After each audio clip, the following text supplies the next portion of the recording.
மாநில அரசுடைய சட்ட வரைவுகளின் மீது 3 மாதங்களுக்குள் முடிவெடுக்க வேண்டும் என்று உச்சநீதிமன்றம் சொல்லுவதற்கு முன்பே 2016 இதை சொன்னது இதே மோடி அரசு தான். மோடி அரசாங்கம் எடுக்கக்கூடிய சட்ட முடிவுகளுக்கு உடனடியாக பிரசிடென்ட் கிட்ட இருந்து ஒப்புதல் வர வேண்டும், எங்களுக்கு காலக்கெடுவே இருக்கக்கூடாது, சீக்கிரம் பண்ணணும் அப்படின்னு எல்லாம் எல்லா மாநிலங்களுக்கும் ஒன்றிய உள்துறையிலிருந்து இவர்கள் லெட்டர் அனுப்புனாங்க. இப்போ இந்த வழக்கெல்லாம் நடந்து கொண்டிருக்கும் போது தமிழ்நாடு அரசு வைத்த வாதங்கள் அதை பத்தி எல்லாம் எதுவும் இல்லாம தீர்ப்பு வந்தது மட்டும்தான் ஊடகங்களில் பேசப்படுகிறதே. அந்த தீர்ப்பு ஏதோ தன்னிச்சையாக சுப்ரீம் கோர்ட் தனக்கு தோன்றியதை சொன்னதல்ல. அவர்கள் எல்லா விஷயத்தையும் அலசி ஆராய்ந்து இந்த தீர்ப்பே ஒன்றிய அரசு சொல்லிதான் நாங்க சொல்றோம், 2016 இதே தான் நீங்களும் கேட்டிருக்கீங்க அப்படின்னு எல்லா டாக்குமெண்டோட இருக்கு.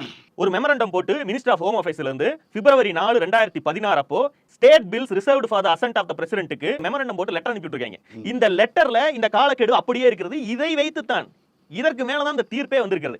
இப்போ இந்த ஒன்றிய அரசோ மோடியோ அமித்ஷாவோ இது தவறானது, ஒன்றிய அரசுடைய எந்த சட்டமன்றம், அது பாராளுமன்றமாகட்டும் சட்டமன்றமாகட்டும், அவர்கள் எடுக்கக்கூடிய சட்டங்கள் மீதெல்லாம் உடனடியாக ஆளுநரோ பிரசிடென்ட்டோ முடிவெடுக்க வேண்டிய தேவை கிடையாதுன்னு அவர்கள் பேச முடியாததற்கு காரணம் இவர்கள் 2016 அனுப்பிய இந்த மெமரண்டம் தான். இப்ப இதை இவர்களால் பேச முடியாதவங்க பிரசிடென்ட் இழிவுபட்டா போட்டோம், கடைசியில போய் கோர்ட்டுக்கு போய் அவங்க மொக்க வாங்கினா நமக்கு ஒன்றும் பிரச்சனை இல்லை.